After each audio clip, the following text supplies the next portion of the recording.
Hi there, I'm here to talk about the City of Spokane Community Housing and Human Services, or CHHS, Department Notice of Funding Opportunity, or NOFA, for homeless youth services.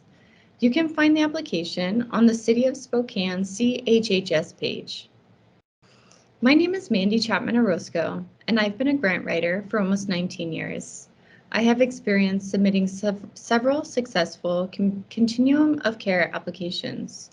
This is the first Youth and Young Adult, or YYA, application round, which is really exciting for our community, and this funding opportunity stands out to me as taking a different approach.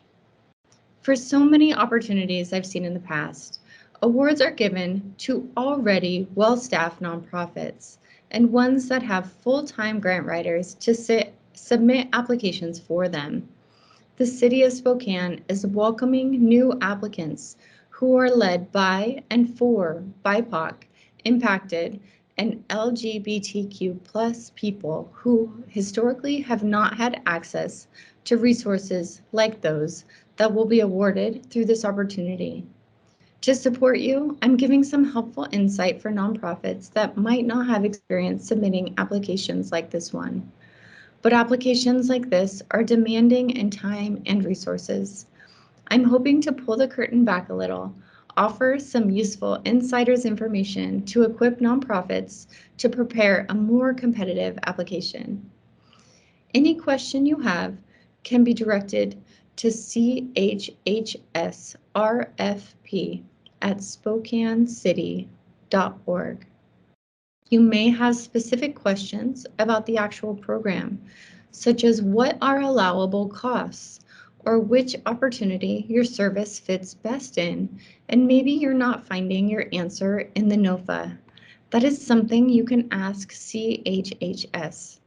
Their email can be found on page 5 of the NOFA, and that's chhsrfp@spokanecity.org. You may also have technical questions about some of the systems or activities that the NOFA is requiring nonprofits to participate in, and that participation is part of the during the funding period. And that one of those systems is the Homeless Management Information System, or HMIS. That is also something you can contact CHHS about. CHHS can tell you more about these systems or activities and how you can get set up after the award. Again, their email is chhsrfp@spokanecity.org. YHDP is encouraging anyone to apply and encouraging you to watch this webinar for some helpful hints on how to present a competitive application. Okay, let's get started. First of all, this is a complicated application. I believe this application will take you at least 25 to 30 hours to complete, and possibly more, because as you complete your application, you will be cross-referencing the coordinated community plan and any scoring rubric or criteria that are referenced in the application. The answers that you will be writing to the questions in the application aren't particularly long. In fact, many sections are limited to 500 to 1,000 characters, and that's just about 1 to 3 paragraphs per answer. Even still, there are about 47 short answer questions that you will need to complete for each program application that you submit.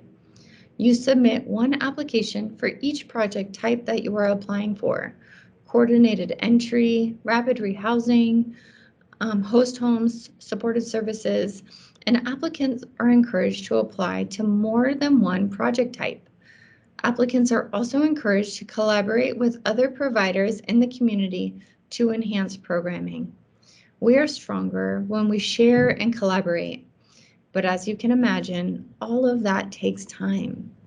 I recommend you get started right away, since the turnaround time for this deadline is so short. If I were completing this application, I would allow myself 3 weeks, but at this point, I think you might have a little less. So I would allow myself as much time as possible to complete it, because I believe I would hit roadblocks as I went. If you're jumping in here later than the initial week that the RFP was launched, that's okay too. Starting late is better than starting never, but it requires dedicating a large amount of time to the process. At the time of this webinar, the deadline for all applications is June 24th, 2022 at 5 p.m. Pacific Standard Time. As a matter of equity, no late applications will be accepted. So it is important that you try to submit your application early so you do not miss this deadline. For me, I always submit at least 24 hours ahead of the deadline because emergencies can and often do come up, especially if you're at a small nonprofit where everyone is wearing a lot of hats. Printed hard copies will not be accepted. Don't forget to submit your application with the required attachments. See the last page of the application for details. Because applications like these are so complicated, bigger agencies out there are banking on you not applying. They have grant writers on staff who can spend time on the applications. But this specific set of applications has been revamped to increase equitable opportunities for more nonprofits. So we really encourage you to apply. Now I'm going to share my advice for presenting a competitive application through this opportunity. First, I encourage you to read the NOFA thoroughly. Print it out. Read it again. Highlight the important parts. Take your time.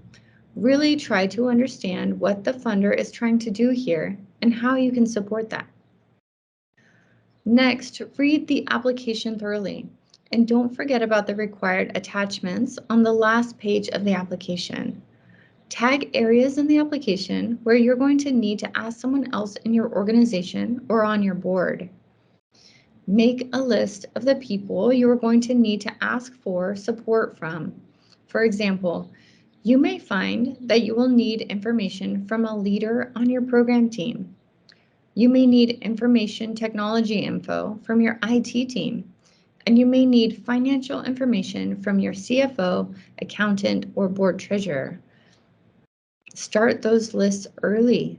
Send the request to the appropriate people as soon as you're done reading through the NOFA application, budget, and budget narrative requirements. Ask for their answers as early as is reasonable so you have time to assemble them into your application and revise. If you're at a small nonprofit, you may find it's better to schedule meetings with those people to draft answers collaboratively. If that's the case, get those meetings on the calendar now. Start early and make a timeline for you to gather and plug in application components and answers. If this were me, I would start immediately. So start now.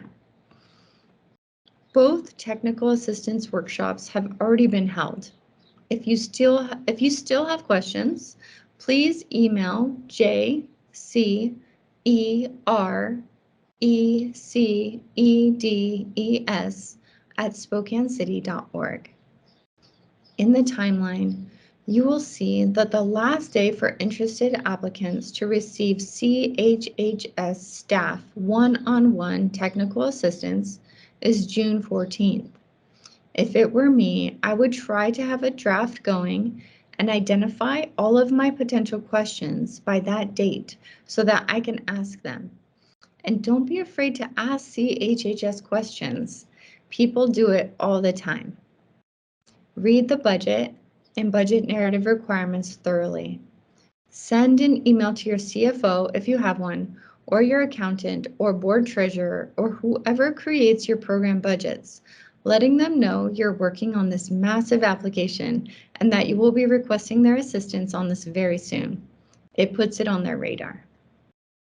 There are a number of helpful documents on the page where you will find the NOFA. You will find them under the CHHS funding opportunities under Homeless Youth Services. The last 6 attachments are listed here, and they contain important information on youth and young adult homelessness and promising models.